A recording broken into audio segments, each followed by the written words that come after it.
So I'm Dr. Vijay. I'm a GP. I'm actually based more in Northwest London, but I also have a role in digital transformation in primary care in NHS England, the London region. So one of those really long job titles. I'm joined today by Jane from the national team behind the product we're talking about. And if you don't know what we're talking about what you can see on the left, this registration form, which is free for all practices in England to use. And I just want to say big thanks to Jade, who's managed to organise this and arrange for you to attend. We've also got, apart from practices in North Central London, we've got one practice who's joined us from South West London, but we'll pick that up later. We've only got a few of us on today, so make the most of it. You can interrupt me, put questions in, we can go with the flow. So really make the most. Throughout the presentation, all my slides, you've got QR codes. So if I'm boring you, there's something you think I'm not covering, feel free to pick up your mobile phone, scan the slides as I walk along. And let's start. And I sometimes think a picture can be 1,000 words, so a video can be even more. Working on his laptop late one night when his eyes beheld a ghoulish sight. He could not log in despite several tries, and then suddenly, to no one's surprise, he did the mash. He did the healthcare mash. The healthcare mash. It was a keyboard smash. He did the mash. The website would crash. He did the mash. And he did the healthcare mash. Could design such a site so flawed and so sloppy. The code is so ancient, perhaps it was Hammurabi. He tried to apply, but the site would suspend. I've seen a eunuch with a more functional front end. He did the mash. He did the healthcare mash. The healthcare mash. It was a keyboard smash. He did the mash. He tried to clear his cache. He did the mash. Then did the healthcare mash. Hundreds of millions of dollars were spent for a website that has trouble loading. How could the government's web designers create a site with such awful coding? They did the mash. Oh, they did the healthcare mash. The healthcare mash. It was a keyboard smash. They did the mash. They took all of our cash. They did the mash. And did the healthcare mash. You know, 3 years really isn't that long to build a website, especially one that has to do one thing. I'm just saying. You may be wondering, what on earth was that? What are we going to do? Honestly, we'll pick up the pace. But really, I think that's the most important point, just to before we get into the nitty gritty of what we're doing, we've got to remember the patient experience. And, you know, I just want to say that nothing from that video is got any relation to this product. You may have those fears when something national's rolled out, something from NHS England, but this has been now used for a good few years. Nearly every practice is using this. So you're just one of the few that aren't at the moment. And my challenge to you, and I promise you there's been no violence involved, is that I challenge you that you could go live by the end of this webinar. And I'll make sure that we don't go on beyond an hour. It's that quick, it's so easy to do, and it's really about Profile Manager to activate. So while I'm going through this, if you don't know how to get into Profile Manager, you're not sure about your password, maybe just see if you can log in as we speak, and we can get you live by the end of the session. And you may think that's unrealistic. Can I get you live by the end of the session? I promise you that has happened. Maybe just because everyone wants to get rid of me. They don't want to hear from me again. Who knows, whatever the reason is, they've gone live. So what are we going to do in this session? We're going to talk about how does it work? Why should we use it? How do we set it up? And at the end, I'll give you a time for questions if there's something I didn't cover. So really, what is underneath the hood of this product? How does it work? Well, I've got a demo video that you can look at your own time, but also more importantly, you can test this yourself. So this QR code on the bottom right, you can scan it. You can be like a test or dummy patient if you want to test it. But here's a walk with you video if you want to just watch what it looks like. And, you know, if we look around what's happening in websites, look at the government websites to start off with. I don't know if you've done this. When you've renewed your adult passport, gosh, isn't it so much nicer than in the old days? I mean, my generation, when you had to either take your photographs, go to the post office, you would upload your photo online. It does the whole thing for you. and it's faster, you know that your photos can be accepted. Similar if you're renewing your road tax, if you've got like 18-year-old cars like myself, this is a familiar process. Isn't it great how it does it all? You know, it knows you've got insurance, knows you've got your MOT, and there's no difference in the NHS. The websites are moving from just like giving just information to actually doing things.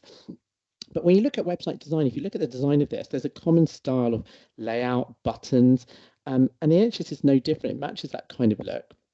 This is to meet some technical stuff around accessibility standards. And if you want to know more about that, there's a QR code here. But one good thing about the national product is it avoids all those tensions or headaches for you as a practice. You don't have to worry about if your practice website, your registration process is meeting those requirements. The national team, the NHS, picks it up for you. So if we look at this product, what is it doing? It's free. And I'm just going to really emphasize this. You know, when we're busy practices and we're looking at products, this is not something you're going to be asked to pay for. Later on, it's got that one advantage for you know, if you have to do things yourself. And it's accessible through different ways, through the Find a GP webpage. It's also there through the NHS app. And you know, you as a practice can promote this directly for your practice website, your posters, and you can even message patients links to the form to get it done. And this is really important. I'm going to highlight this as well. It was to reduce admin burden. You know, when things get pushed onto us as practice, we kind of think, what is the purpose? Is it for the benefit of some other person, not us? No, this was designed also to really reduce the admin burden for practices. It manages your catchment areas for you.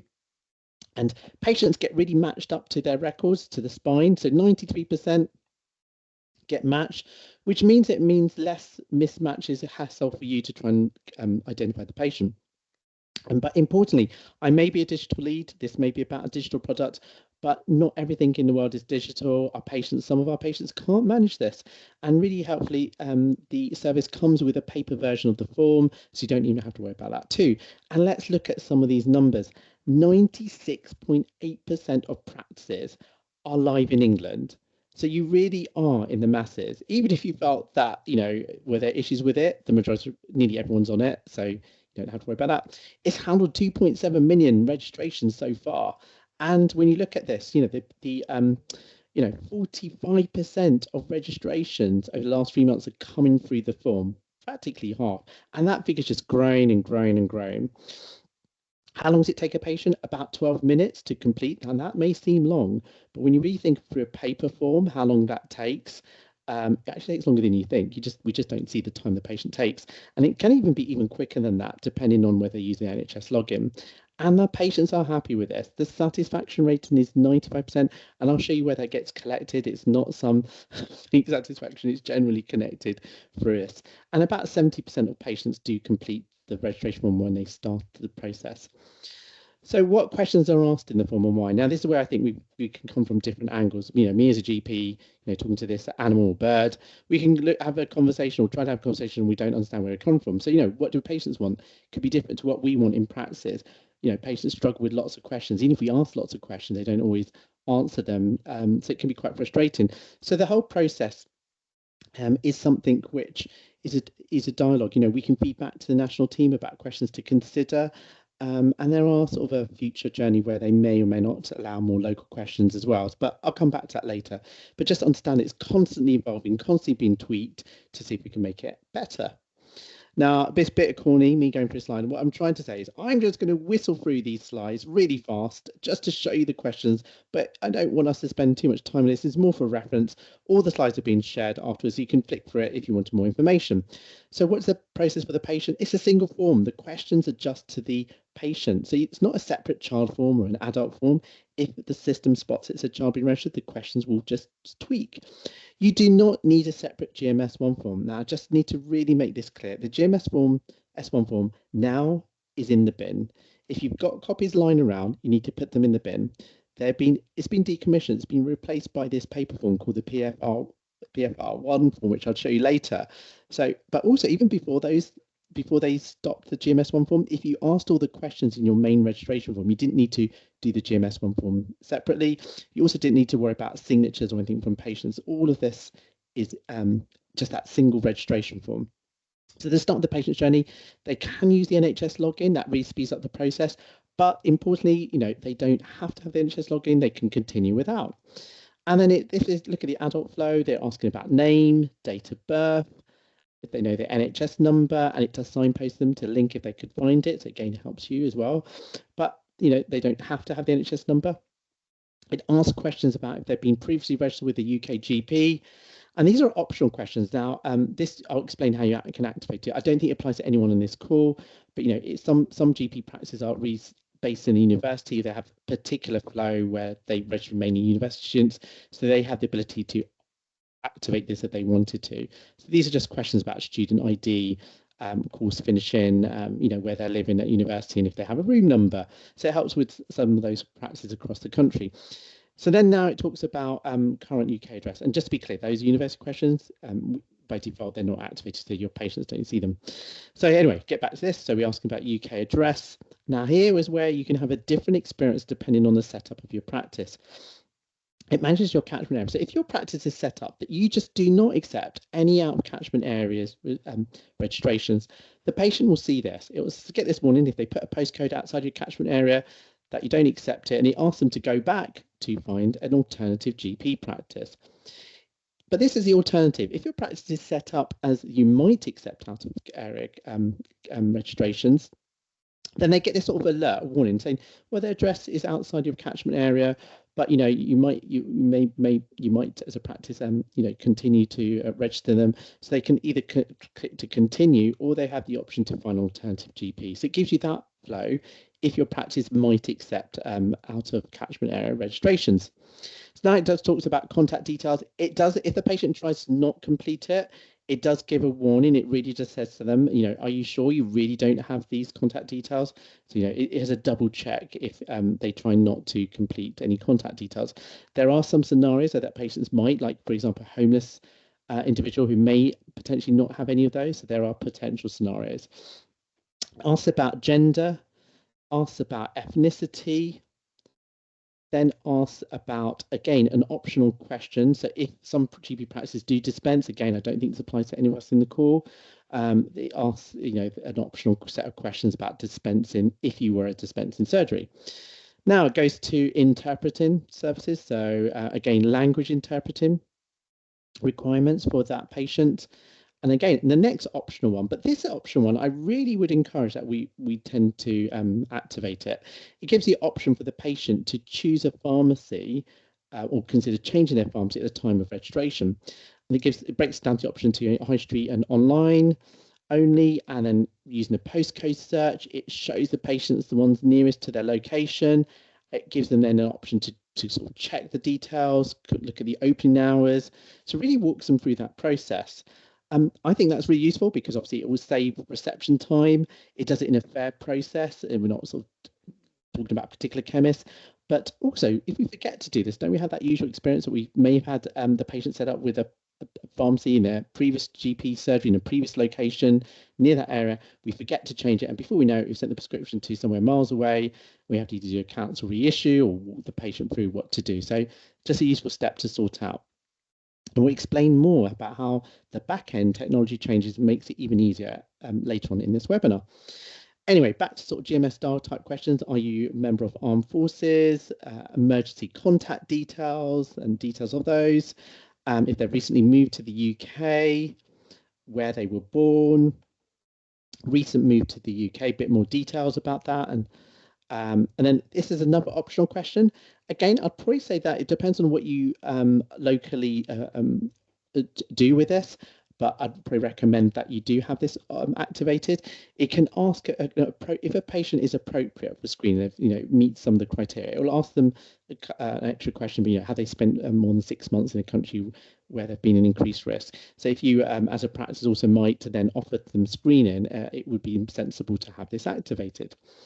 Then it talks about current GP surgery, medical conditions. It gives a list of options and others, and it gives them a free text box if they want to give more details. Similar with allergies, similar with mental health conditions, similar with disabilities, asking about disabilities, and then have they got a carer, and then more information about that carer. And then the opposite question, are they a carer themselves? Communication needs, do they, or even their carer, if they mentioned a carer, do they have any particular communication needs? Reasonable adjustments. Now, If you weren't aware, this is probably even more of a requirement for us in general practice. You may have heard about the reasonable adjustment digital flag that's due to come out. So that's going to be even more clear for us in our IT systems. So it's just capturing information that you might need to code for that flag. Then about prescription medications, and there's some useful messages. It does warn the patient, even if that you might end up contacting them if they're on repeat prescriptions, to clarify some details. Then it asks about height and weight. This is optional, and it usefully flips between metric and imperial. Saves all of us trying to plug things into a conversion calculator. Alcohol. So alcohol screening is covered, and usually gives a guide to alcohol over there. That's my scribble. Asks about smoking. And then summary care. Now, summary care record consent is obviously a very difficult thing to sort of cover.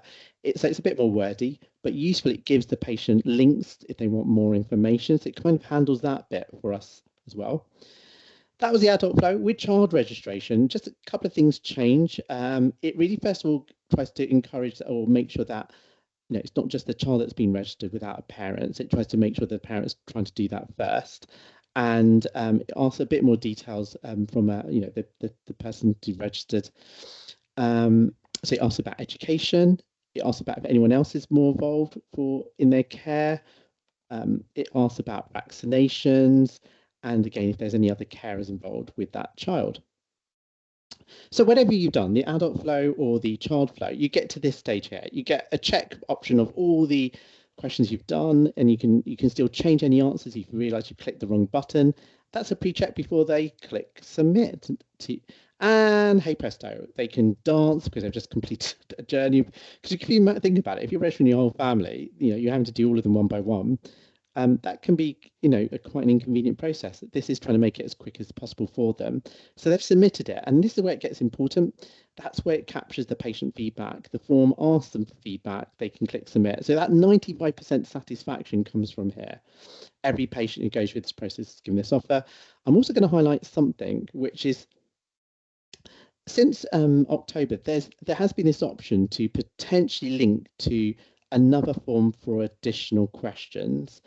I know that some of you on this call or some of you in this patch may have been using products from other third parties. We'll come back to that. One of them does have that link and stuff. Now, at the moment, this is kind of paused. So if you were interested in doing this, it's not something you can do right now, but maybe this is something that will come back as an option. So if you were wanting to ask a few more questions beyond what you've seen here, it might be possible to do that. Okay, so that's the patient end. Let's now focus on what's happening with us in the practice end. How do we receive this form? Well, at the moment, you receive this by NHS mail. You get an NHS mail from this email address here, and the form is effectively enclosed as a PDF attached to it, and also all the information is in the body of the email. What's really useful, though, is that it flags at the top of the email some important things. For example, is a patient outside the catchment area? Do they use the NHS login? Any sort of safety concerns in particular might be flagged at the top. So it's easy for admin staff to spot that. Now, at the moment, they might manually cut and paste this into EMIS. I know that doesn't sound great. We're going to tell you some stuff that's going to happen in the future. But at the moment, even that can save a lot of time from obviously paper forms. You're cutting and pasting it into EMIS if you're doing the data entry. We'll also come back to some additional functionality that can also help you later on. But that's how that is at the standard process at the moment. But please bear with me. I'll show you later how this is going to evolve. So how do patients find this service? How do they find this form? Well, there's 4 key ways that they will find this. Practice website, NHS website, the Find GP page, NHS app, and the paper form is how they can do it. I'm going to quickly walk us through those 4. So at practice level, on your web page, really you'll get a unique link for your practice's form, and you just have to look at your page, update it, put that link in, they click on it and they find it that way. Also, I'd really encourage you to do a poster like this. I'll show you how later on, but maybe if you put a reception near your front door, they scan a QR code, they go straight to your form. So that's how you would promote it. I'll also show you how you may end up messaging certain patients too. Second way is through the Find a GP page.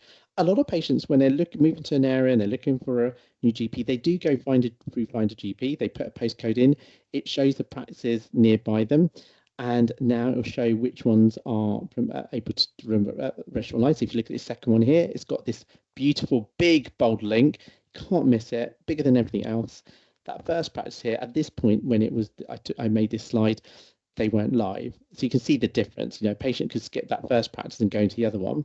And as soon as they click it, they see the form. NHS app. You can do it through your NHS app. It just makes it maybe a little bit faster because the NHS login is done for them when they go through the app. I've made a video that shows you the walkthrough for your NHS app.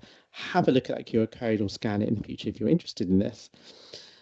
The paper form, like I said, I promise you, we can't rule out paper totally. It's still an important part for some patients. This is what's called the PFR1. PRFR, do you know what? PRF1. I can't believe it.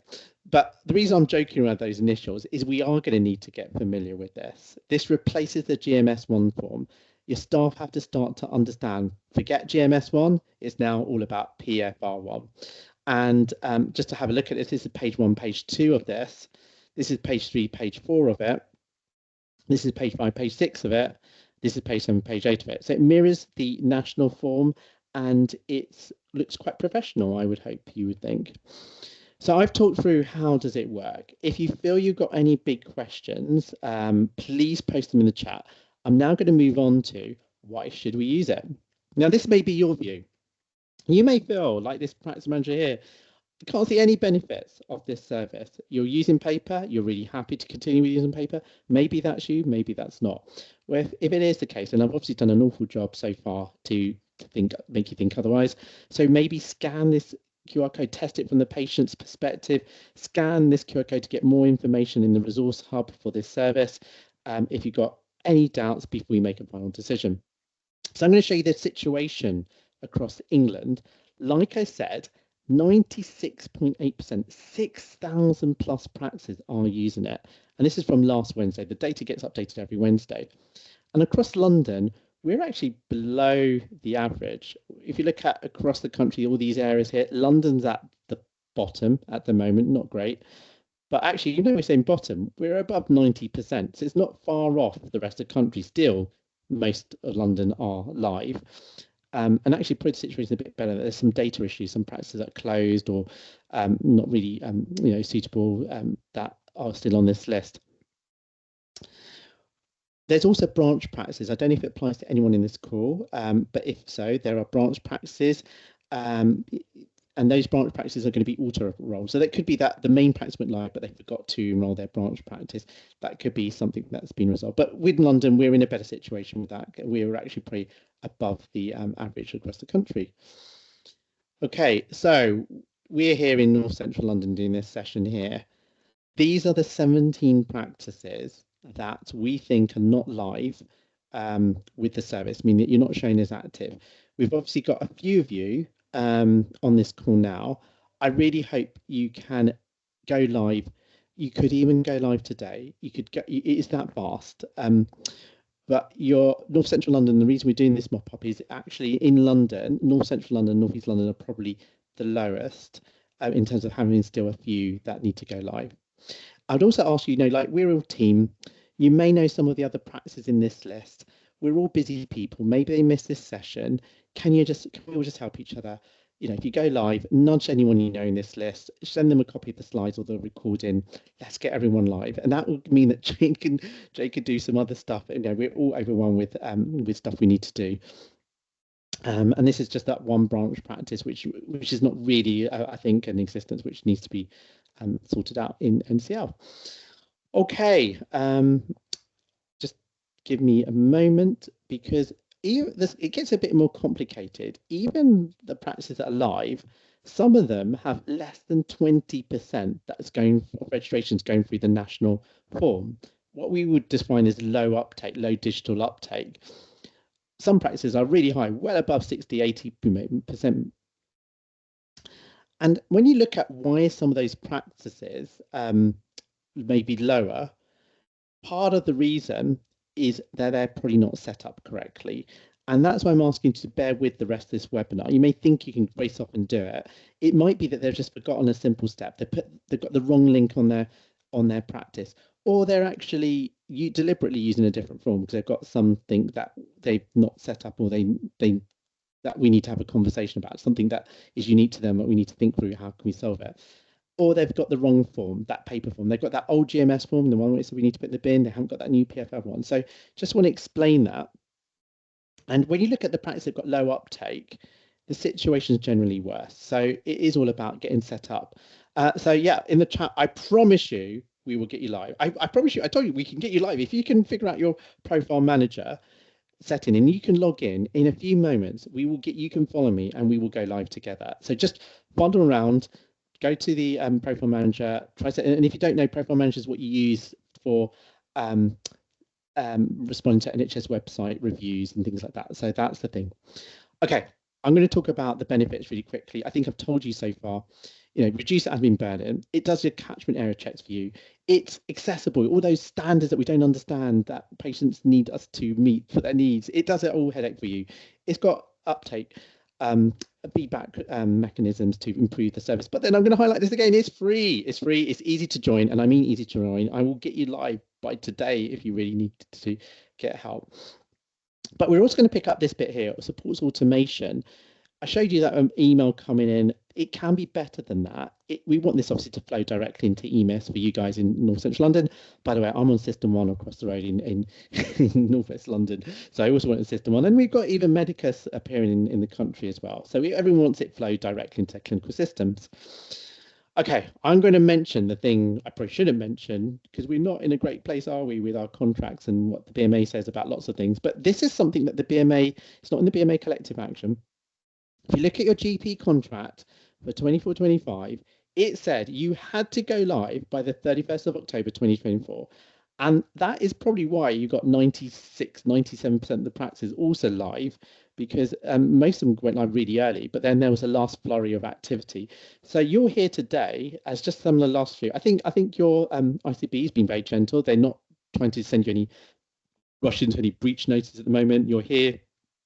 We want to get you set up. You can look also at the legislation, apart from your contract. Even you said, well, I don't care about my contract. It's actually gone through legislative exchange with the government. When you register with the GP practice, it's got to be through this form. So it's beyond anyone's control. Even if you disagree with your contract, you're using the wrong thing. It's a bit like trying to apply for a passport and using the wrong form or something. It's become that fine. But I'm going to highlight this sentence here. Let's forget the contract. Let's forget the legislation. I want you to use it because you want to use it, that you feel like it's a good idea, not just that you feel forced that you've got to attend this webinar, you've got to go live by the end. What are the other reasons why you may need to think about going live? Well, I want to just say that I'm a salaried GP. I don't get any profit shares. I have no commercial flows. I'm not a high earning GP.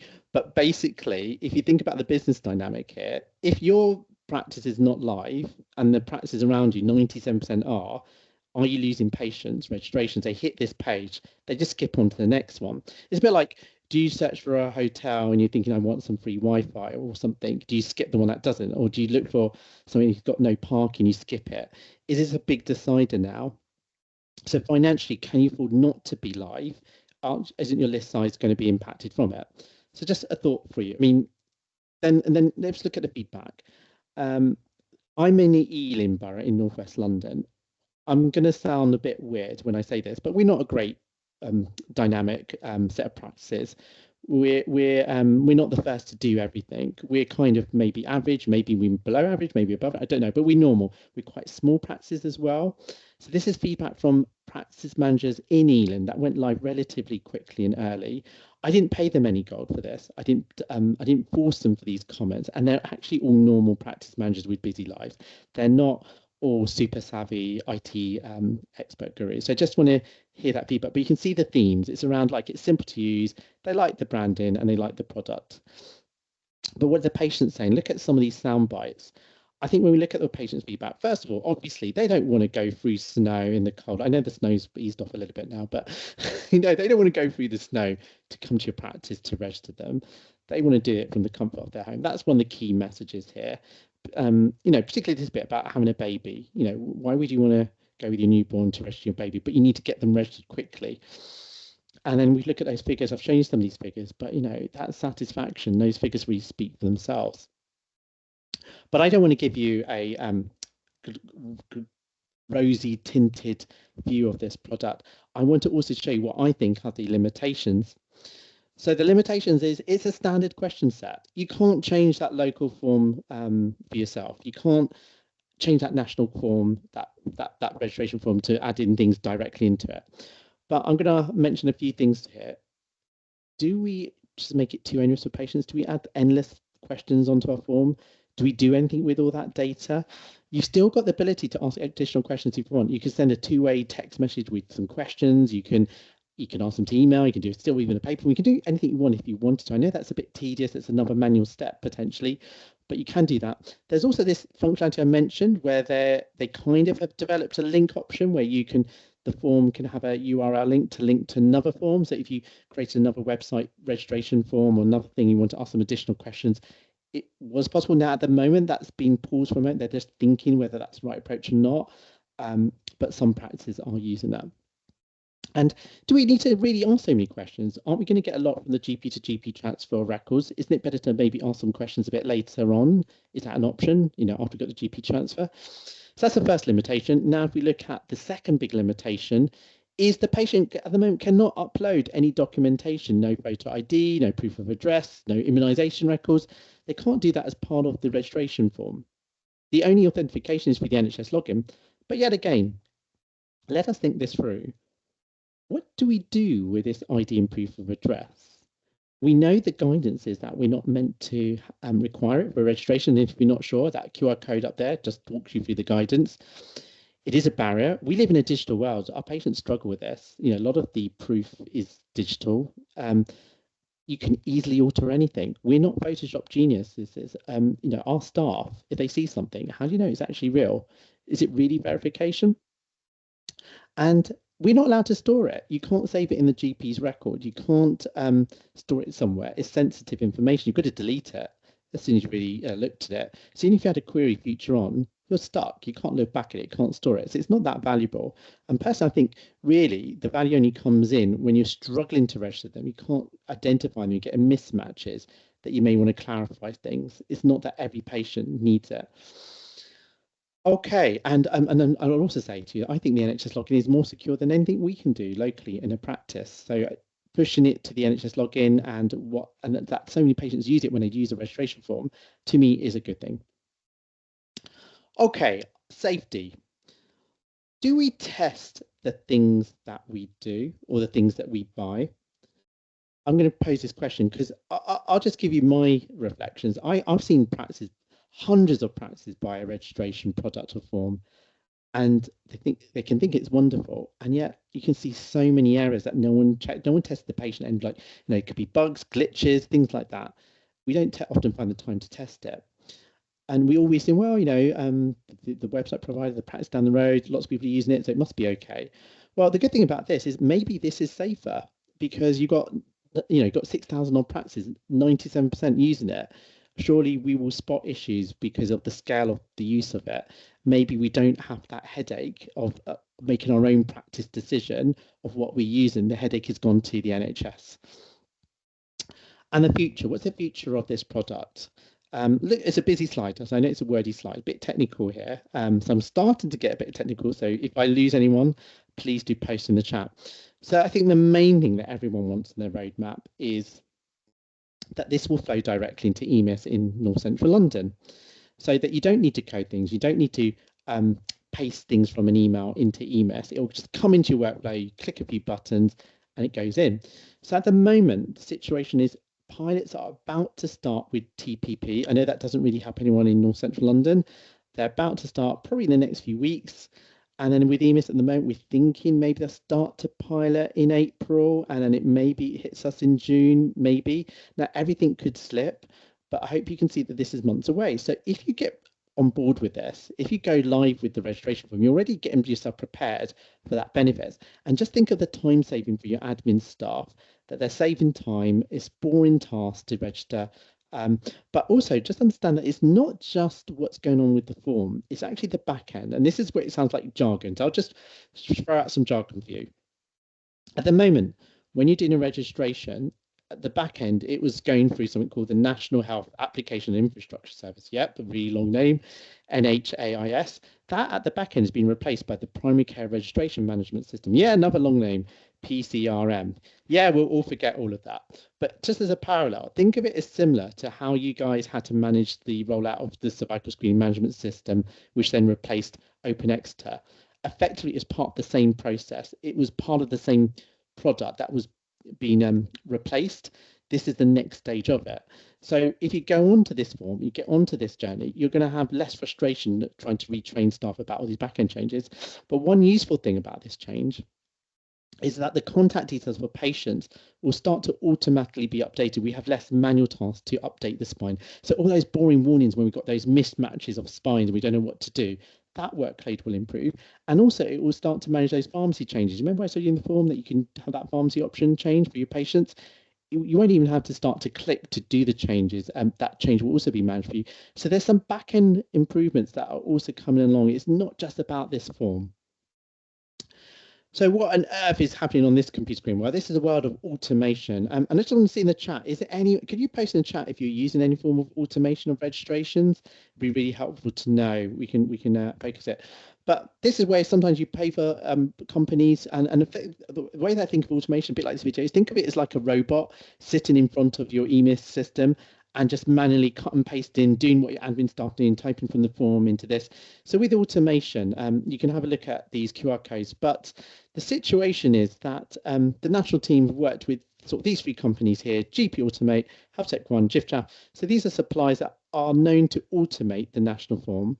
But this is where, I told you everything was free. This is the bit that isn't free at the moment. So all of this automation, if you're using these three third-party companies, they would charge you. Their packages, their offers vary, so it's worth exploring them and comparing them. And what happens is the registration form goes to them. They basically automate it and put it into your EMIS or System 1 across the road in Northwest. And yeah, that's how that works. So I showed you before that we hope for things to land in EMIS. Hopefully then the need for some of these third-party products might reduce. I can explain a bit more about that. But one thing I'd also want to say to set your expectations, when the flow into EMIS happens, it will start on a slow approach. It won't be that every patient initially will be automated. It'll come into EMIS directly. It'll be starting with the simpler patients and adults, and then it will grow and they'll develop it further. So just understand it'll be a gradual journey. Okay, so we've talked about how does it work? Why should we use it? Just want to check into you while we go into the final real section of how to set up. Is there anyone who really has got some concerns about how does it work, or they really feel we shouldn't be using it?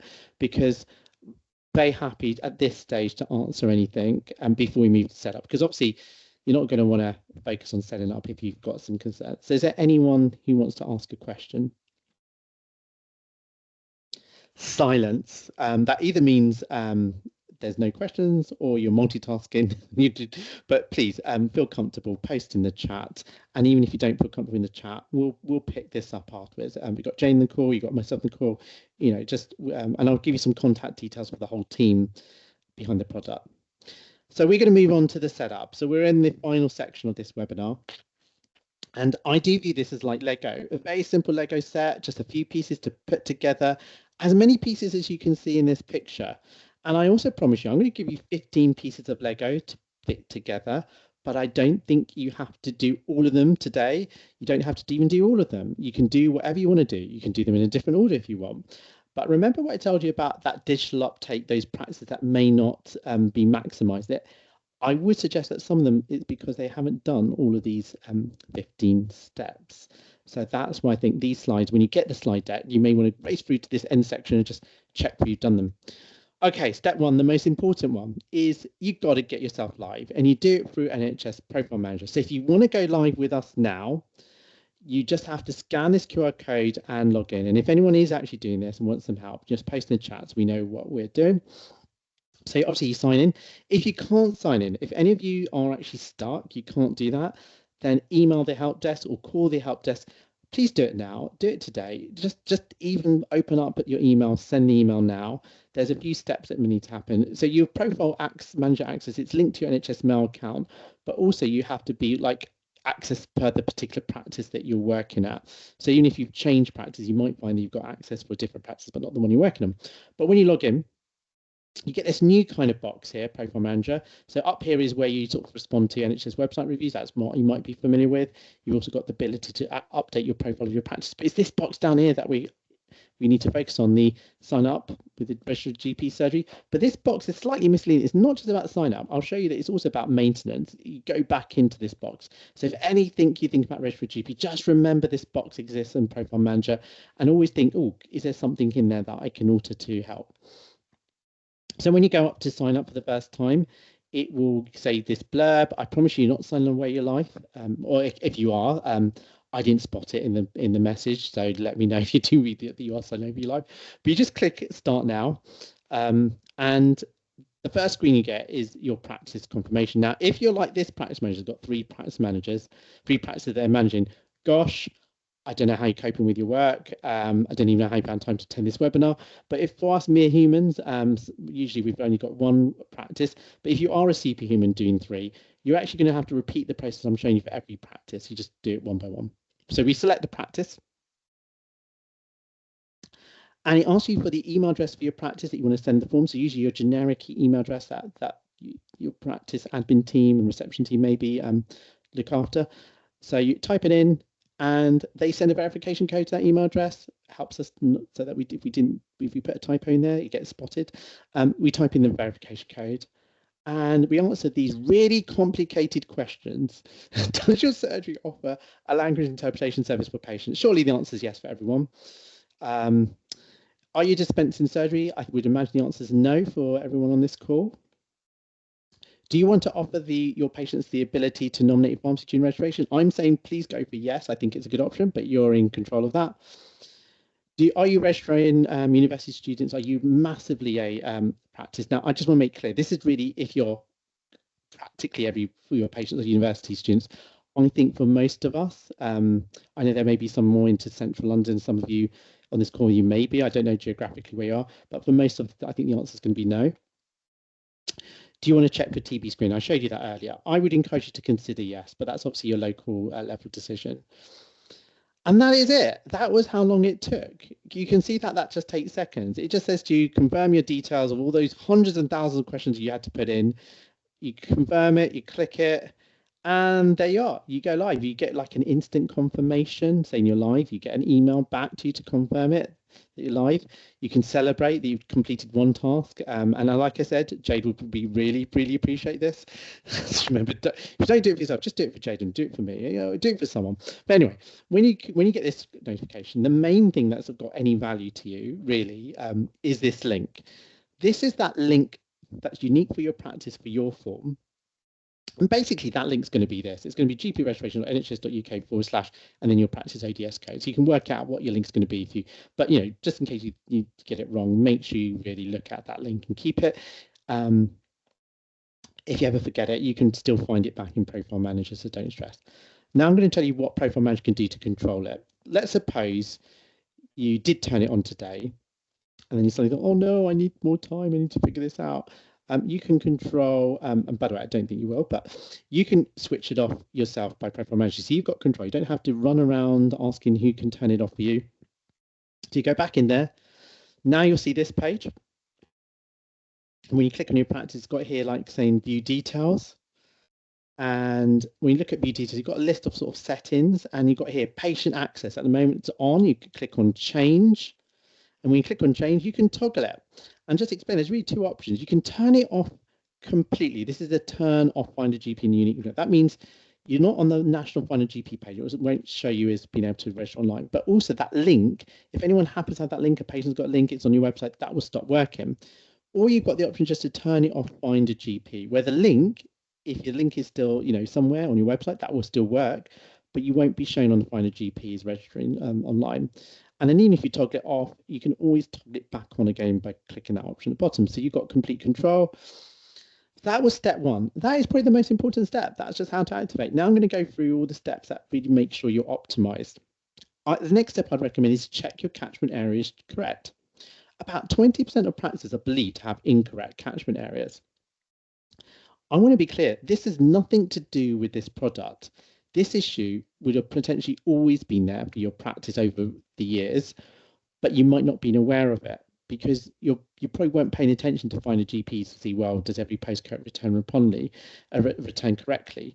This now draws attention to it. They can't register or they could be blocked from registering if you've got the wrong catchment area mapping. And the first quick test I would suggest you do is when you go to find a GP page, type in your practice code. And you can do this now even. You can open up a window while I'm talking to you.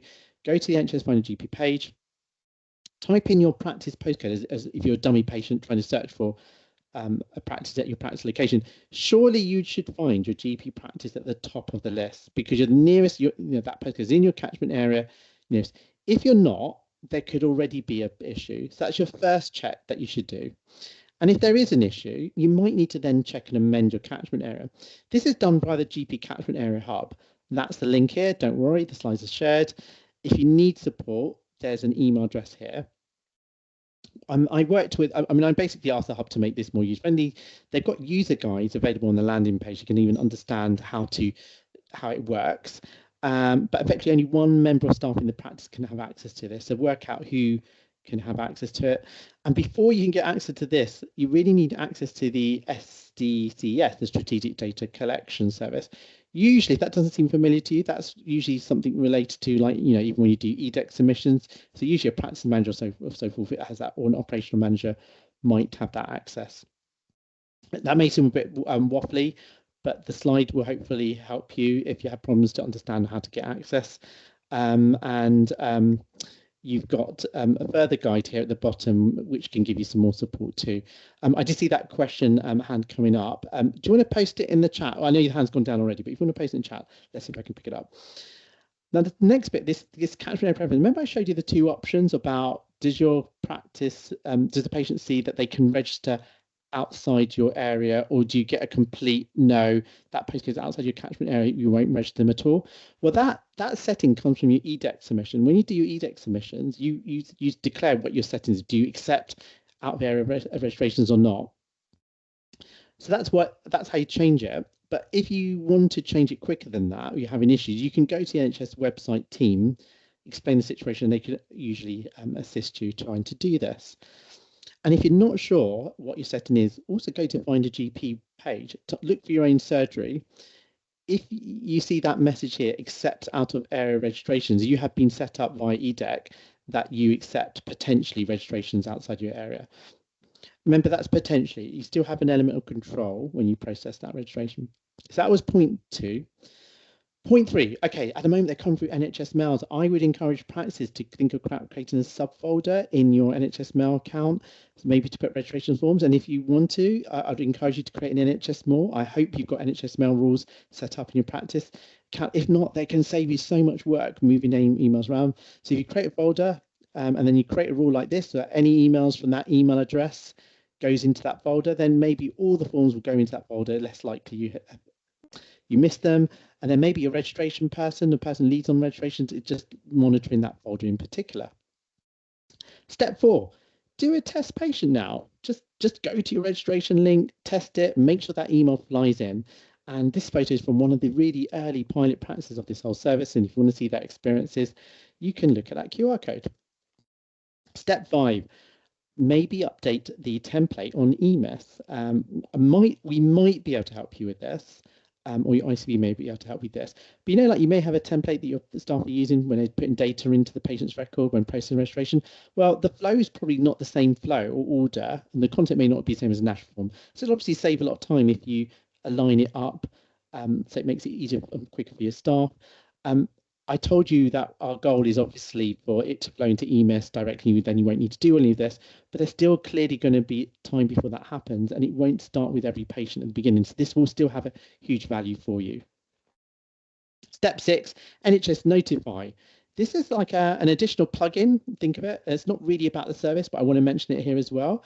You can, NHS Notify, you have an option to automatically have a message sent to the patient. When you process the registration on GP links and you register them, the patient will be automatically informed. That can save you on maybe text costs.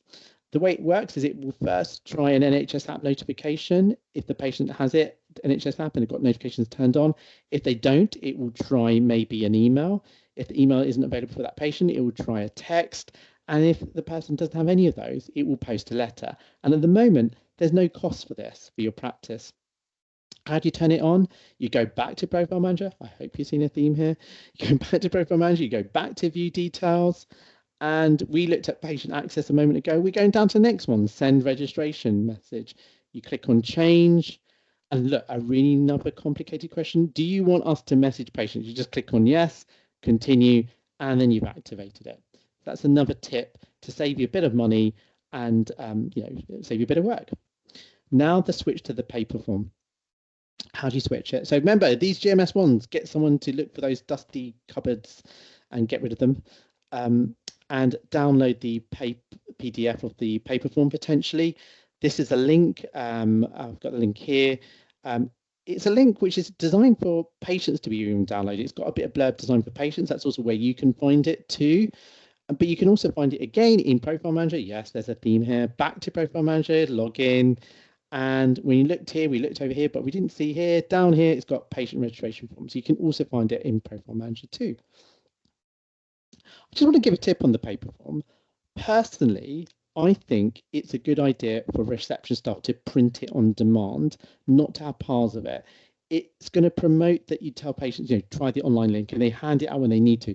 If you've sometimes got a pile of paper forms and reception's busy, it's easier just to say, grab one of these forms because you don't want to explain, go to our website or click this link or send them a text with the link.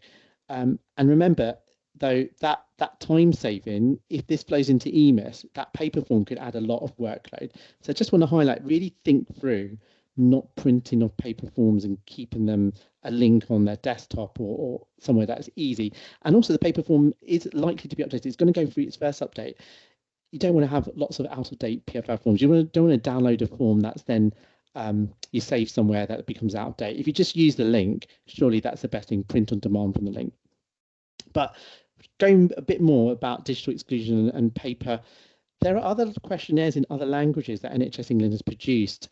I've put the link in here, and they're kind of dual coded, English on one left-hand side and the other language on the right-hand side. So just something useful that, if you think the national form just cannot meet that patient's need, you're struggling with language barriers, you can't collect any information from that patient, maybe use this link and print this off. I've personally created text links for all those different forms in the different languages. It also has got instructions about how to use the NHS in different languages. So it could be also good to kind of explain to that patient about how to use the NHS. Okay, we're now on step 8. Remember, we're going to speed up, so don't worry. We'll get you out of here for 3. So think about some useful links to set up on your messaging. So if you didn't set up the notification link, to automatically notify the patient, you might want to confirm that you've registered the registration. I also tend to promote the NHS app at the same time to download. If you're not going to process the registration, maybe you want that message at the bottom saying, thank you for submitting it. Unfortunately, we can't register you. Please visit the Find a GP page to find an alternative. And then, you may want to have one that has the link for your form. I think the most common scenario is, what if you get a maternity notification? The parents, you see that they've had a baby, the baby hasn't registered. Why not fire off that link straight away as your process, so you get that baby registered as fast? You can maybe get that baby registered before they've left the hospital. We've got that possibility now. Okay, step 9. Go to your practice website, update it. Just put that link in, that unique link from your email. Delete any content from old forms, old stuff, and replace any GMS1 form that you might have with the PFR one. I'll just give you a side point. I personally think you don't even need to have the paper form. Use a practice decision, because I think if a patient can go to your website, download a PDF, print it off, and return it, you kind of wonder, can't they just actually fill in the form anyway? Just a thought. You see, but what if you do have paper forms, things that download to print or whatever, or to email back to you, just make sure it is the PFR1. Sorry, PRF1. And I would say, if you really thought you needed additional questions, can you add some additional pages to that, but use that as the core of the registration. The publicity, the awareness for your practice. There's some resources. I definitely think this poster here, you need it near reception. Maybe a patient waiting to ask for how to register sees it, scans a QR code and walks out. Keep it near your front door. When you're closed, a patient walks up to your building. They're just exploring the area. They've just moved. They see that QR code, they scan it. You just saved reception handling another query. Here's a little video that I'm going to show you. A little clip. We won't go. You can put that on media screens. Personally, I think it has lower impact. Patients don't, who are registering, aren't usually sitting around in the waiting for a huge amount of time. You might find a PowerPoint slide like this is it more effective in your media screens. But how do you create that QR code that I showed you? If you didn't know this is probably the top tip from the webinar. Even if you felt the rest of the webinar was not helpful, make sure you figure this out. So you click that link, any link, if you put it into the Edge browser at the top, you go onto any white space, you click right click, it gives you a menu option, create QR code for this link, and it pops up the QR code and you just copy it. So you can then paste it on top of that poster material, like on Word, PowerPoint, whatever you use them. It's fast and easy, and you can do that from any link. Do that on every single poster or anything you've got in the practice, because no one can type in any sort of link in their phone reliably, particularly NHS links, which are always usually way too long. Similar can happen on Chrome browsers, a similar thing, but there's a really slight difference. You've got a lovely dinosaur in the middle. If you love Jurassic Park, into all of those movies, you could leave the dinosaur there, but really that dinosaur is dead space, like the dinosaur is dead. This is dead space. You could be creative. You can put a practice logo on top of it, and the QR code will still work. Now, there's a lot of other QR code generation products out there. Some you have to pay for, some you're not. But I'm just showing you the quickest, simplest one that's in your browser. Update your phone messages. Maybe your phone messages have some blurb about registration that you may need to check is correct. Update your practice email auto reply. You probably on the generic account have an auto reply message to any patient that sends an email. Put that link in. So you might even be a patient who's randomly found an email address and asking about registration. You've already started to do the workload if they get an auto reply telling them how to do it. And maybe the same, step 13 for email signatures. There may be some key staff members, reception admin, that might have used to put the link in their signature as a reminder as well. And this is a bit that I'm showing you, but it may not exist. It definitely doesn't exist as an option at the moment. It may be time before it does come on board, or it may not come on board. I can't give you a clear answer.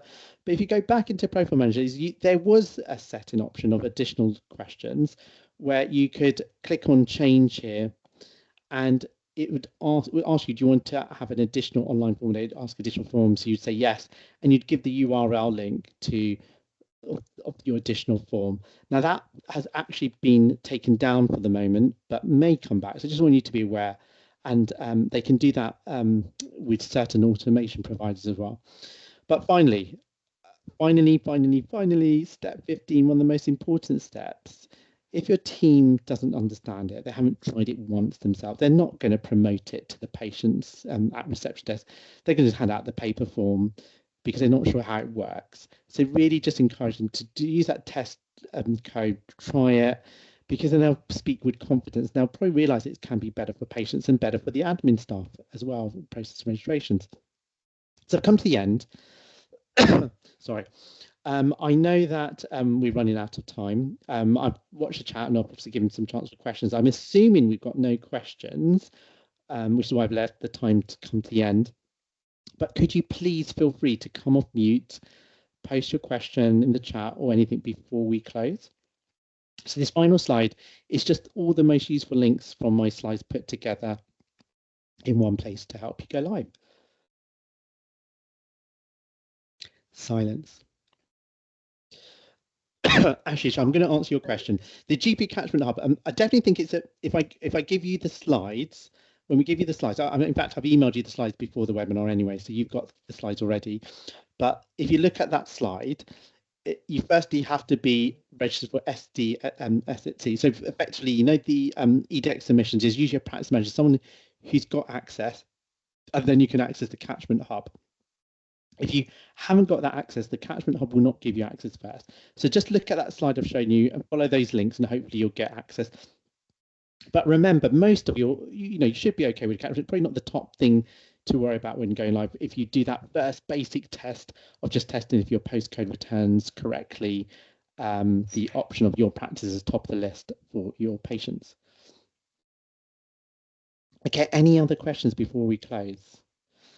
Okay, we've hit 3 o'clock. I just want to thank you for your time. I know this may seem like a lot of slides, a lot of material, but really it's this is a pack to try and tell you every possible step that you may need to think about as a practice.